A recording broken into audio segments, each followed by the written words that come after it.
So yeah, I'm a clinical nutritionist, sports nutritionist, and anthropometrist. So I've basically broke this up into two sections. So we'll speak about the anthropometry first, and that's basically the body composition measurements. So the first wee sheet there. So this is where you're going to be coming along for on Thursday. So some of the guys here that were at the first boot camp have already had this at the start and at the end of the previous one. But there's basically 8 skin fold sites that we're going to take. There's other measurements we'll take along with that, but this is just to kind of show you on the body where they're going to be taken. And I've given you 2 kind of examples there as well, which I think is the abdominal and the calf measurement. So when you come along on Thursday, if you can bring some shorts, preferably something that's not too tight fitting, because we need to kind of come up kind of mid-thigh area. So as long as they're either above the mid-thigh, or if they're below mid-thigh, they're quite loose fitting, just so that we can actually get them up a wee bit to get the skin fold there. Okay. So apart from the 8 skin fold sites, we'll be doing other measurements such as your height, your weight, waist, hip measurements. We're measuring a wee bit of the muscle mass in your arm as well, so we're getting you to tense up your biceps. We'll also be taking some bone measurements, so we're measuring the elbow and the knee. Okay, so it's relatively painless. I'm sure everybody here that's had it done will vouch for that. It's no pain involved in it. Maybe looks a wee bit scary because we're going to use these metal calipers, and we're basically just going to be pinching. Most guys, this will probably be the worst one to get done, but we'll be pinching the skin fold sites, and I'll be recording all that. So the calipers never lie. So at the end, if you have been working well, then everybody should have a reduction in the skin fold sites. Now it might be that your weight doesn't change, and Naveed was quite a good example of that, where over the course of the boot camp, his weight stayed the same, but his body composition changed. And this is where, if you stand on a set of scales, it doesn't actually tell you anything about yourself other than what you weigh. So it doesn't tell you how much fat mass, how much muscle mass you've got. It basically just tells you what you weigh. And sometimes that's not always a great measurement, because it's not telling you that much about yourself. And because of that, it means something like BMI isn't a great measurement as well, because that is then based on the weight. So it doesn't tell you about what's happening internally. Whereas taking something like waist circumference or waist and hip ratio is going to tell you a wee bit more about what's going on there. Because basically if your waist is the same size as your hips or bigger, then there's a lot more internal fat there. So that's more an indicator that there's something internally going on with the fat that isn't good for health. Okay, whereas, as I say, standing on a set of scales won't tell you that much, and BMI won't tell you that much. So with the 8 skin fold sites, that's the one that I'm most interested in, is looking at how the difference between the start and the end will be. I'll give you all a note of that, which is just on the back. You'll get this wee sheet that gives you all your measurements. It'll tell you things like your body type. So you may have heard of body type before, or somatotype, but basically we can put everybody into kind of 3 categories, but everybody has a score for these 3 categories. So the first category is endomorphy, and that's like a roundness or ovalness. Next one is mesomorphy, which is like a kind of triangular shape. And the last one is ectomorphy, which is rectangular. Okay, so everybody's a combination of all 3. We don't see people walking about that are circles or triangles or rectangles. So basically you'll have a score for that. And some of the people in the last boot camp changed their body type because they increased the muscle mass and they decreased the fat mass at the same time. They didn't change their height, because that's a bit difficult to do. So there's the 2 aspects you can change, and by changing that you can sometimes change your body type as well. Some people will have to work harder to keep that body type, and others will find it easy. So if you're just somebody that's naturally got a lot of muscle, then your mesomorphy score will probably be high, even if you don't do that much exercise. It's just your body is designed to kind of store a lot of muscle. Whereas there's other people who will be more endomorph, which means they're more hormonal more likely to have more fat mass. So again, they will probably find it easy to be overweight and have a higher fat mass. But at the same time, if they train hard enough, they can keep that fat mass down a bit. But they'll probably have to work a bit harder than somebody that's got a higher mesomorphy score. So when I give you all this feedback from the first, you can email me back and ask any questions that you need to ask. Also on there will be things like your waist circumference, waist hip ratio, BMI measurements and stuff as well. As I say, the main one for me will be the sum of skin folds. That's adding up all the measurements from the 8 sites, and that's the one that I'll look closely at. But some people like this body fat percentage. Now, to me, body fat percentage, again, it's not a great measurement because it's using an equation. So basically these equations, you put in these skin folds and it'll churn out a number. But I use 6 different equations so that you can see the kind of error in the body fat percentage, because some people will be maybe 6% on one equation and up at maybe 20% with another equation. So there's a gap there of 14%, which is quite a big room for error. So, you know, if they're maybe optimistic, they might say they're 6% body fat, and if they're pessimistic, they might say they're 20% body fat. So I would normally kind of average these out and say you're roughly this amount, but it's much better to go with the sum of skin folds rather than to go with the percentage body fat. But it's just a measurement, again, like your weight, you can use to say I'm this or I'm that.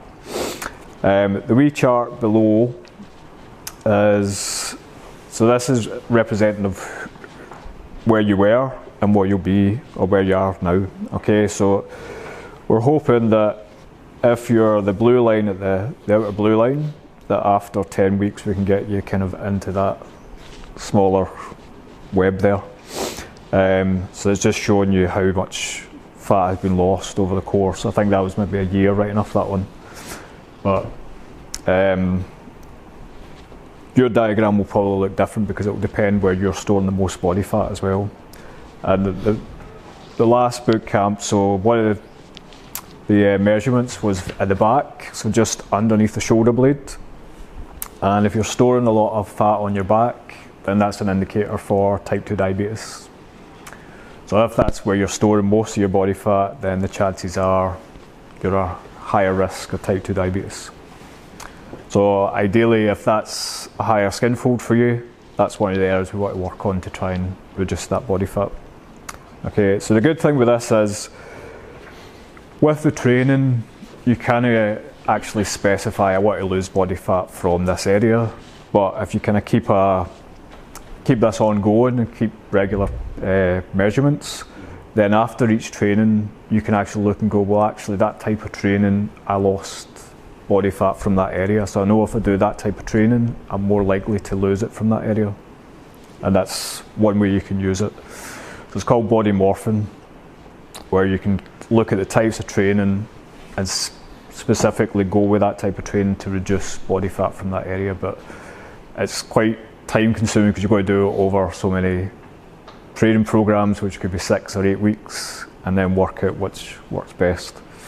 So it works quite well in sport, but as far as the general population, it's not really used at all. But it's just something that you can be aware of, you know, if you at the end of the 10 weeks into it. So at the end of the 10 weeks, you can look at the areas where you've lost the body fat, and you can say, well, actually that's worked quite well, but maybe next time I want to lose it from the legs, or, you know, depends where you're losing it from that time. Okay. So if you get any questions on the body composition stuff? It sounds quite boring. I know. But when you analyse it, when you get it done, remember it's just about you and it's not personal. You know what I mean, no one's going to be the same figures here. It's all going to be what's personal to you. What's the significance of taking the bone measurements for the elbow or your knee? The bone measurements is to do the somatotype, so that gives you your body type. Because it's looking at your frame, so the actual bones. So it's this kind of thing where you could be big boned, if you like, which I know is kind of seen as a bit of a joke sometimes when people are overweight, but some people do have bigger frames, some people smaller frames.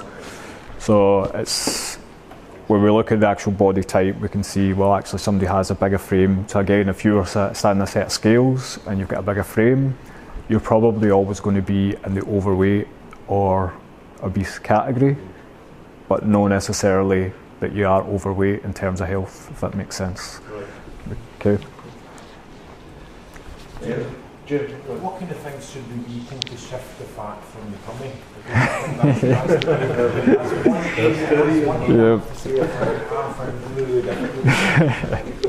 So there's no specific thing you can eat that's going to take fat away from your stomach.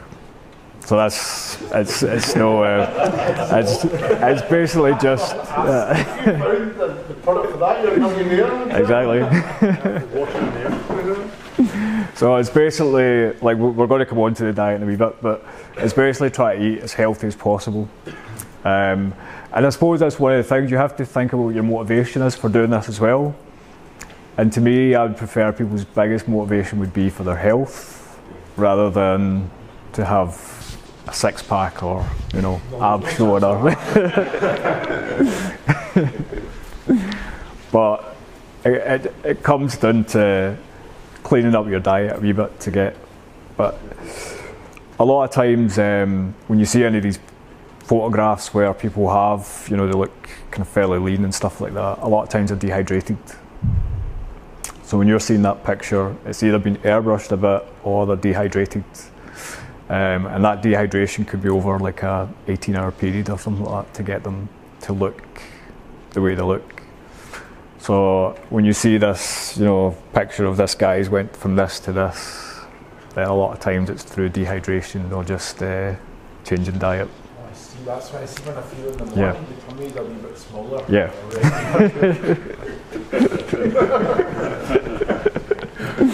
So that's it. If you sit in the sauna for a bit, you might feel a bit firmer as well. Any more questions about just the skin fold? Because some of the guys here, I'm not here for the skin fold, because they've already had the skin folds, but any more questions? Because I want to move on. So, not here for Thursday, what are you wearing? Shorts, t-shirt, 10-minute slots, in and out. Try and be on time, because it's going to be fully booked sort of thing, yeah? So take the training sessions to certain muscle groups or certain part of the body depending on this, or? You can use it, like, so somebody say quite high ectomorphy score, so that's quite linear, quite lean.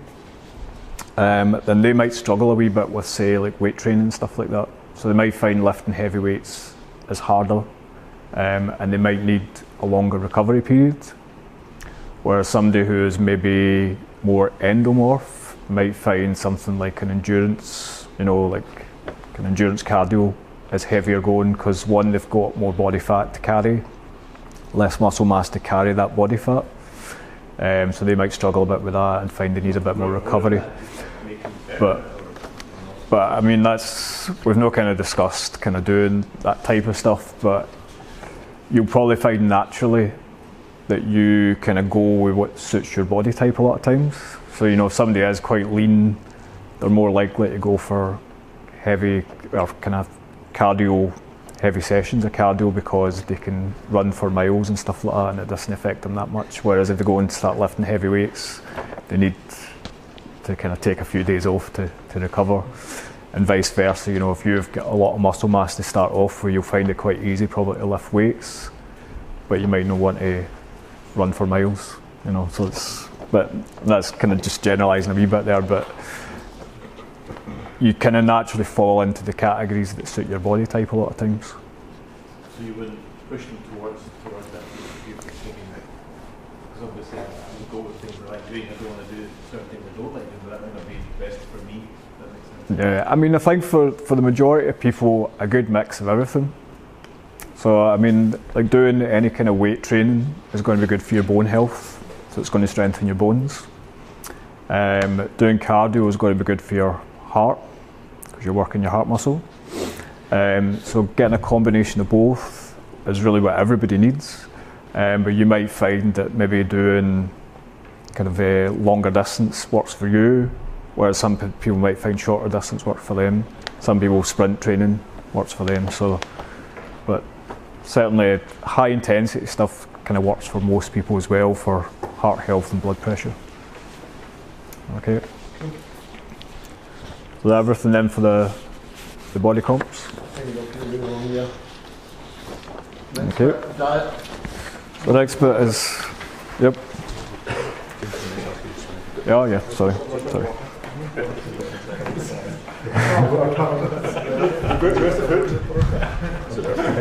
Yep. So we're going to move on to the... The boys are saying that's a big chapati there. It's not chapati. No.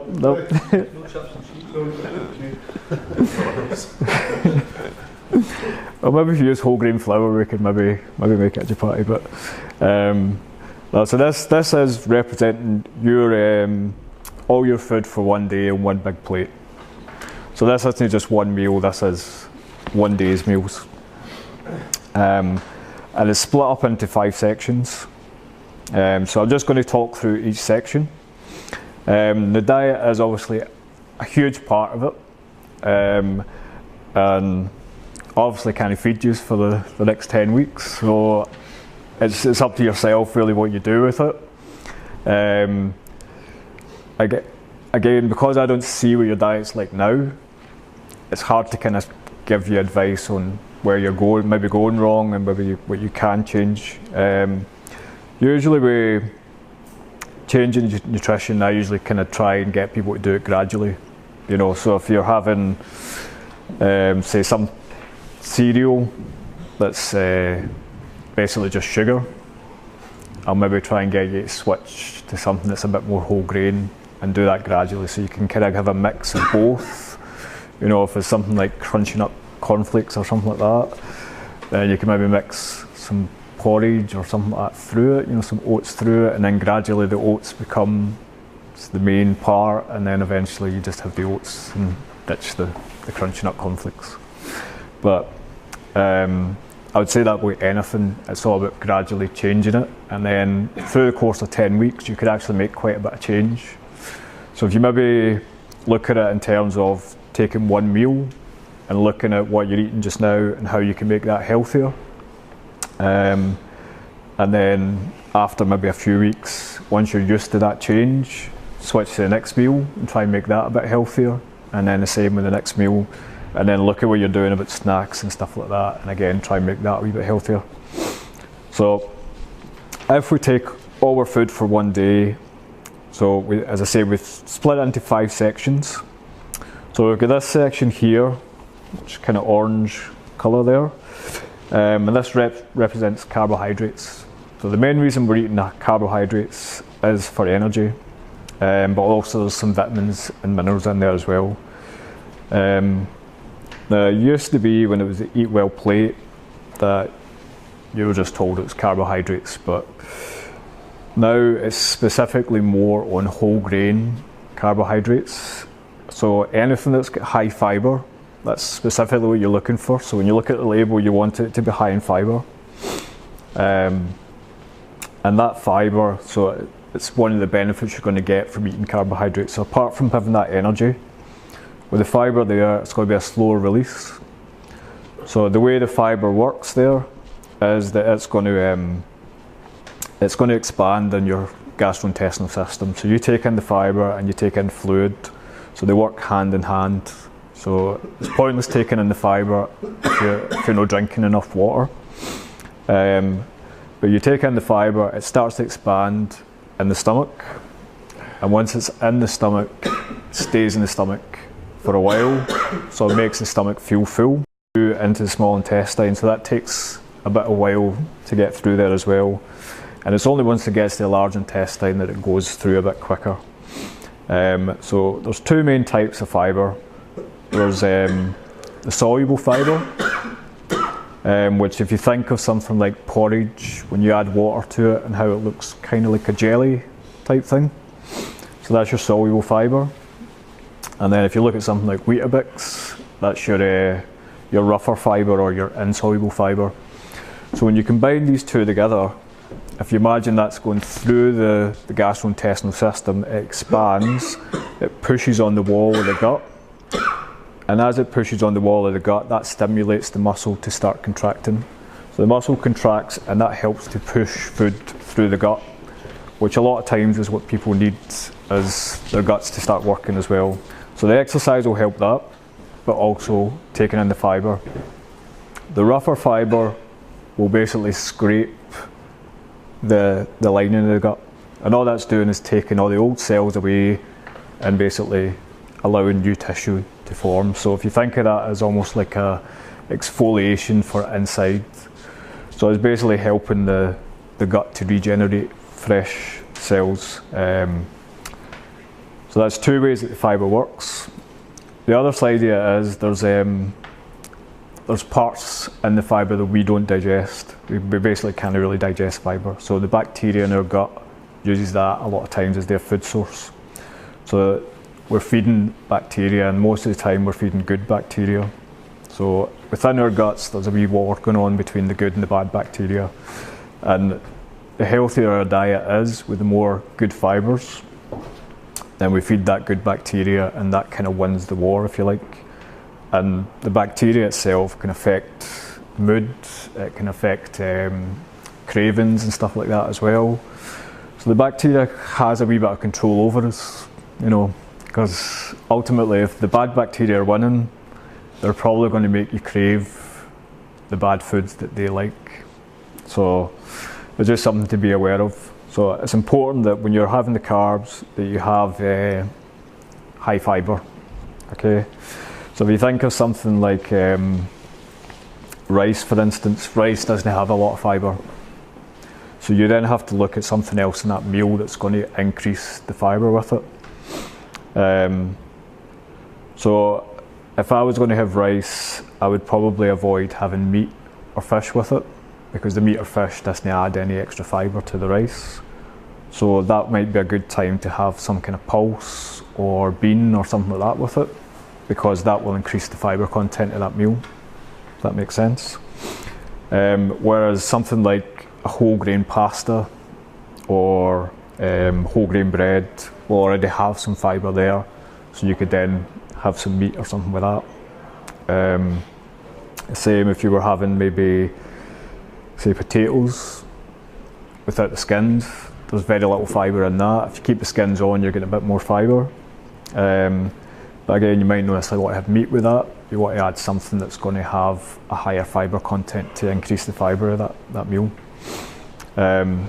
So it should make up roughly about a third of your plate, whatever that carbohydrate source is. The next section to me is one of the more important ones. It should also make up a third of your plate, and that's your fruit and veg intake. It should be a mixture of all the colours. So you'll see there it's various colours. It could be frozen, it could be fresh, it can be tinned. And ideally a minimum is five portions. But for most people you want to aim for more than 5. So we'll have a wee kind of survey of how many portions most people have. So would everybody say they make the minimum of 5 per day, or no? A few people? Yep. Okay, so most people are less than 5 then? Yeah. Yep. Okay. You guys need 5 for fruit or veg or both? Mix. Yep. Okay, so ideally you want to be, so to get the most health benefits you need to be closer to 10. So if you're not reaching 5, you're kind of way off 10 just now. So again, as I say, if you do everything gradual, so if you're only having 3 just now, work towards having 4. If you're having 4, work towards having 5. If you're having 5, work towards having 6. So over the course of the 10 weeks, you should be able to get up to 10 a day. If you think about it, if you add 1 more each week. Okay. As much variety as you possibly can. And again, it doesn't matter if it's frozen or if it's tinned or fresh, but preferably a good mix of frozen and fresh. And the good thing is, with frozen veg and stuff like that, it makes it easier because you've got all these nutrients packed in there at the time when they were picked, and then you can then cook that quite quickly. You know, it doesn't take much to microwave, you know, some peas or something like that, or sweet corn. Okay. So by the end of 10 weeks, we'll ask the question again and see who's up at 10 a day. Okay. The next big section is, so this is really your protein section, and this used to be more focused towards meat, meat and fish, but the emphasis is a bit more now on pulses and beans, and trying to cut back a wee bit on how much meat you eat. There's no so much representation of red meat this time, but there's fish. So the recommendation for fish is you have 2 portions per week. So 1 oily fish and 1 white fish. Do we all know what oily fish is, or? No fish and chips. No fish and chips, no. So yeah, it's no greasy. So things like mackerel, salmon, trout, tuna steaks would count, but no tin tuna. So yeah, so that's your kind of oily fish, whereas anything that's white tends to be your white fish. Okay. So 1 oily fish and 1 white fish. So unless anybody's been advised differently, because if anybody's had any kind of heart condition, you might be advised to take 3 portions of oily fish per week. So if you've been advised differently, then stick with the 3 portions that you've been advised. But for everybody else, 1 portion of oily, 1 portion of white. I mean, the other side of that is you're going to get a lot more minerals from there as well. So your minerals like iron, zinc, are the 2 main ones that you'll get from that bit there. So if you're not eating meat or fish, then you want to make sure you've got a good range of pulses in there as well. So things like lentils and chickpeas and that type of stuff. The next section there is dairy or alternatives to dairy. So ideally you should be going for 3 portions per day. So represented there with small yogurt, small piece of cheese and some milk. Again, would everybody say they get 3 portions of dairy per day, or? No. So that's more for bone health. So if you don't have dairy, you need to take some kind of alternative that's got calcium in there. But preferably 3 portions, and it doesn't have the big portions. You know, it's just a small glass of milk, a small yogurt, or a kind of matchbox size of cheese. Okay. What's your thoughts on protein shakes? On protein shakes? Nah, if you're eating healthy, you shouldn't need protein shakes. If you think of a protein shake as, so basically the protein has been processed to the extent that it's almost like sugar.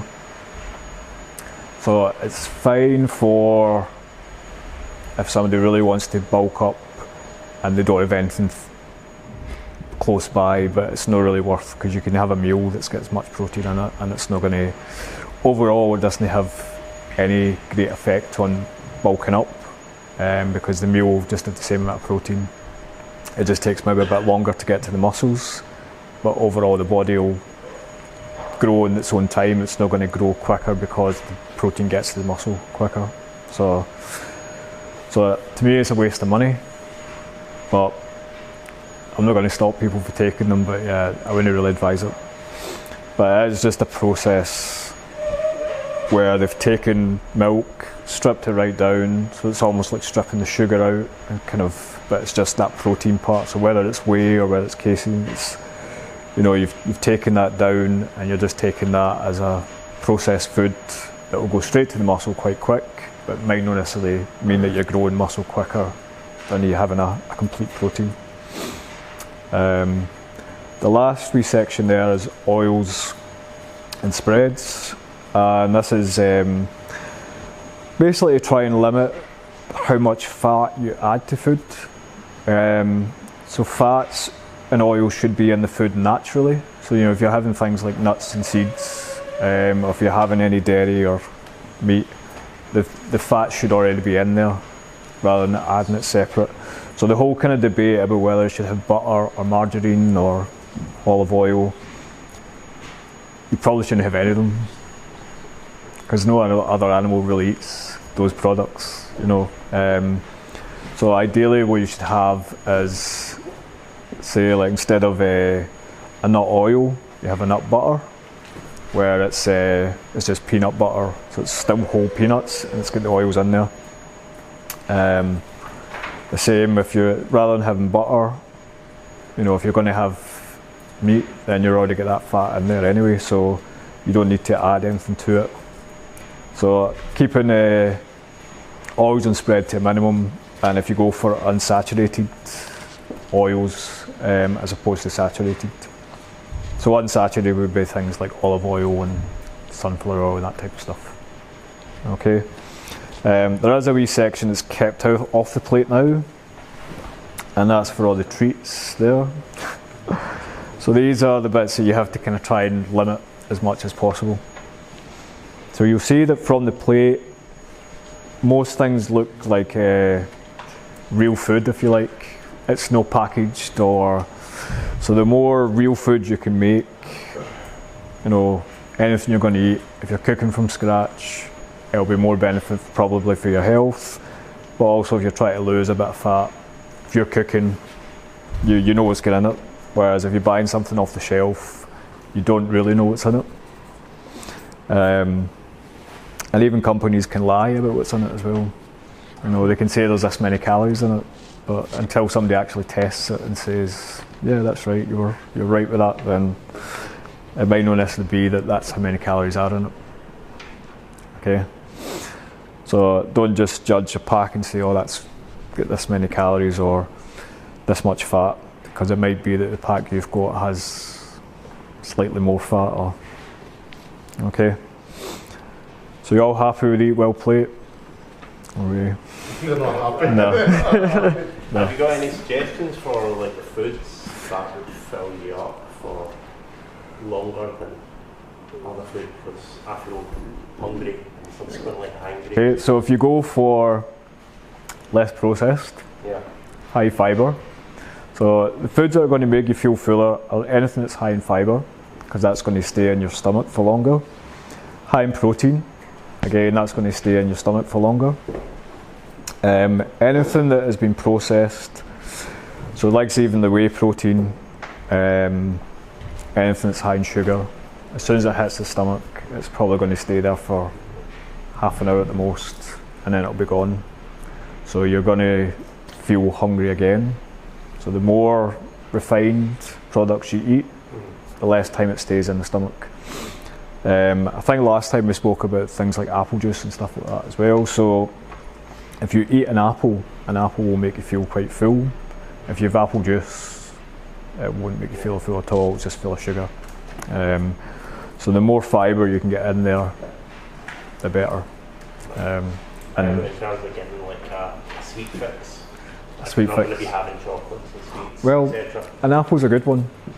Not the answer you wanted. No. Apples are an answer to everything, man. Come on. So fruit is your best bet for anything sweet.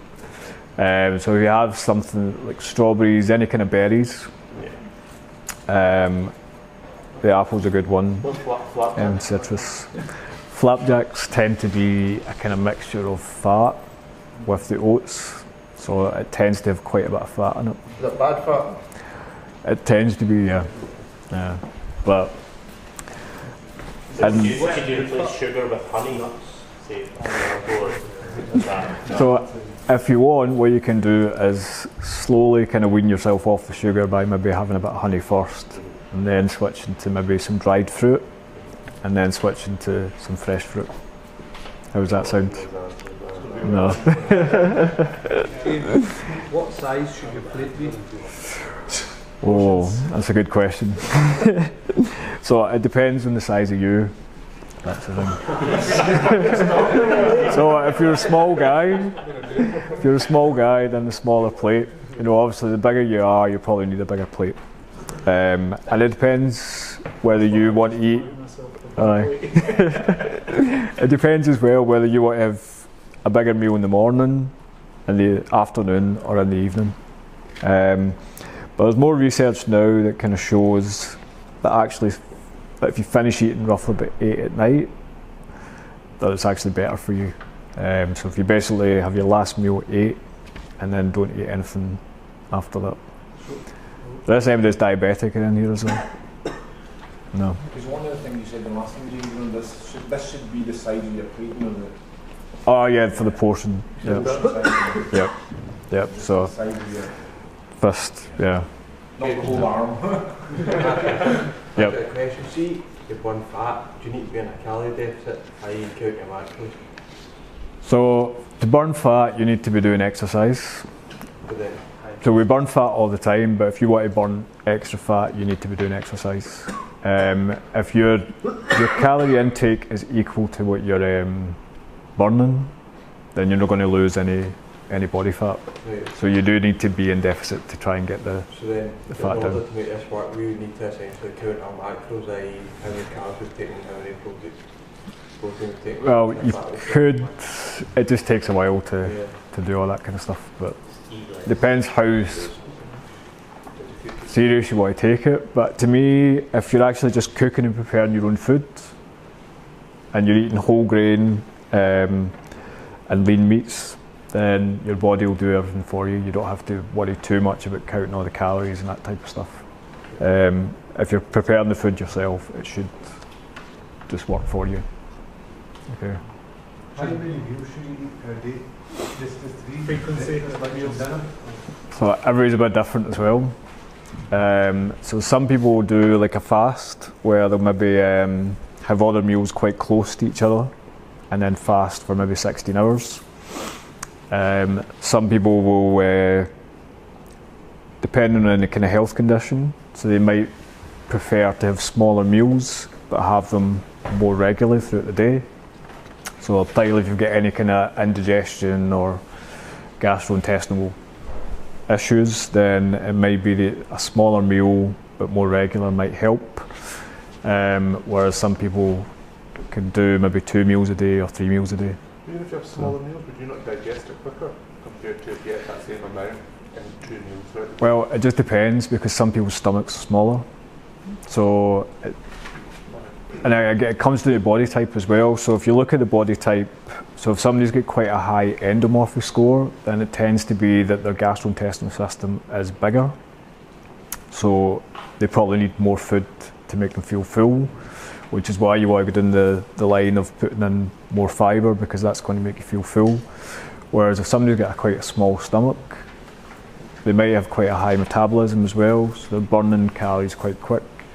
So the food's going in and it's processing quick as well, but they need to keep eating and eating and eating to to get enough energy. So, yep. I've got a couple of questions. Yeah. Okay. Should you eat when you're hungry? Before you get hungry, or should you eat, at the time? At the time when you feel hungry. Feel hungry, yeah. So I don't think you should ever force yourself to eat. But again, you don't want to wait till you're so hungry that you'll just eat anything. Yeah. Yep.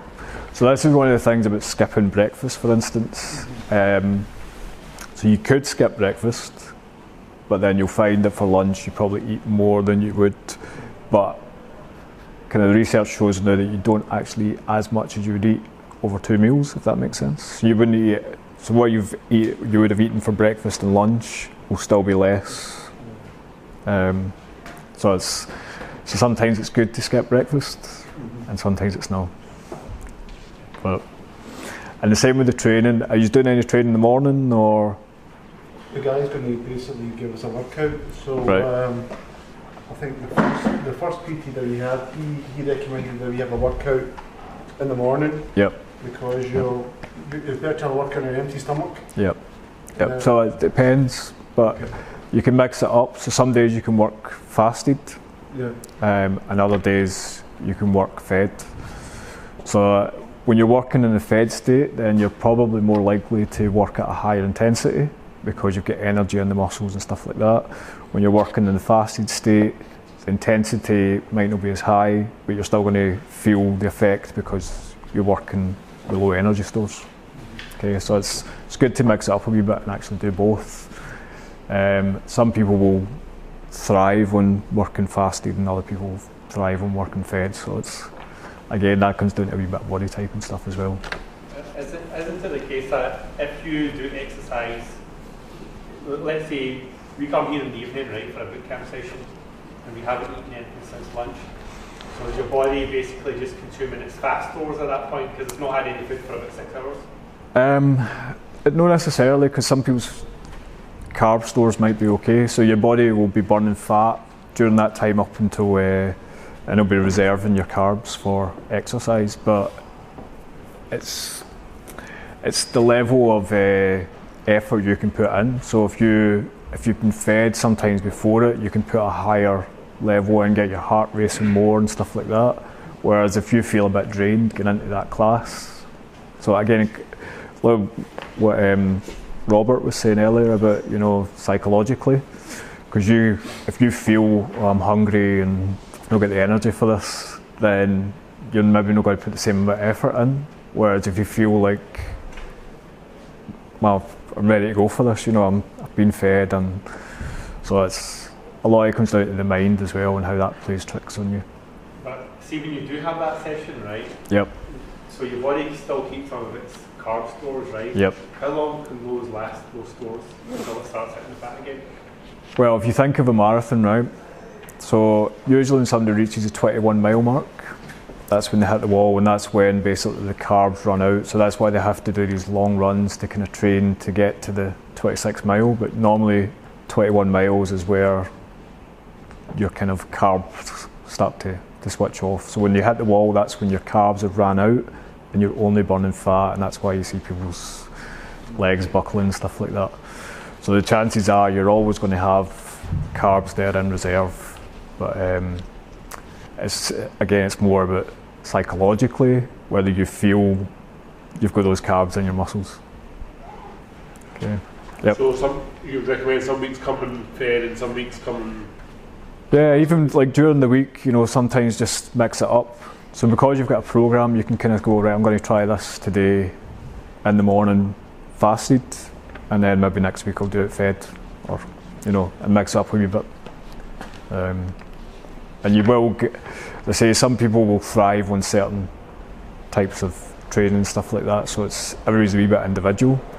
Some people maybe just feel they need that energy in their body first before they can actually perform at their best. So this is a lot of questions to start with it. What you'll find is that as you get into it, you will learn more from each other, you'll learn from the internet, and then you'll try it on yourself, see what the body is. So you won't learn all this tonight, but you'll learn as you go through the journey, right? Any more questions, James, before I bring Tariq on for 5 minutes, because I want to pack up at 10 o'clock. I was going to ask about salt levels and things like that. Salt. Training, do you lose, like, okay. Yeah, no, that's quite a good. Yeah, because so should you be yeah, some way of controlling that? Yeah. So we've not really spoke much about hydration. So Yes. to work out how much fluid you need, so you take your body weight in kilograms and multiply it with 35 millilitres, and that will give you how much fluid you need. Now, if you're exercising, then that's going to increase, and it will depend. Everybody's individual how much they sweat. So depending on how much you sweat. So one way you can look at it is if you weigh yourself before an exercise session. So you want to weigh yourself in as little as possible, and then do the same at the end, and you'll see how much fluid you've actually lost. So that weight loss that's no fat that you've burned during the exercise class. That's purely water that you've lost. But that'll give you an indication. So let's say you lose a kilo. So a kilo equals roughly about a litre of water. But when you put a litre of water back in, you're not going to get that full litre, so you have to put a litre and a half back in. So for every kilo you lose, you put a litre and a half fluid back in. Ideally with some kind of salt, electrolytes. But if you're going to eat food, then you should be fine. So it's only really if you were exercising over maybe 3 hours or something like that, you would really need to be concerned with electrolytes. So as long as you're having a meal after the exercise and you're drinking fluid throughout the day, you should be okay. Okay, but if it is a really hot day, which quite unlikely, or if the heating's on in here and it is pretty hot, then that's where, so sometimes indoors, when the heating's on, you can sweat quite a bit. Yep, but it's a good point. Okay. Right, moving on. James, thanks a lot. Okay. If you have any more questions, Yep, you can email me. Yep. don't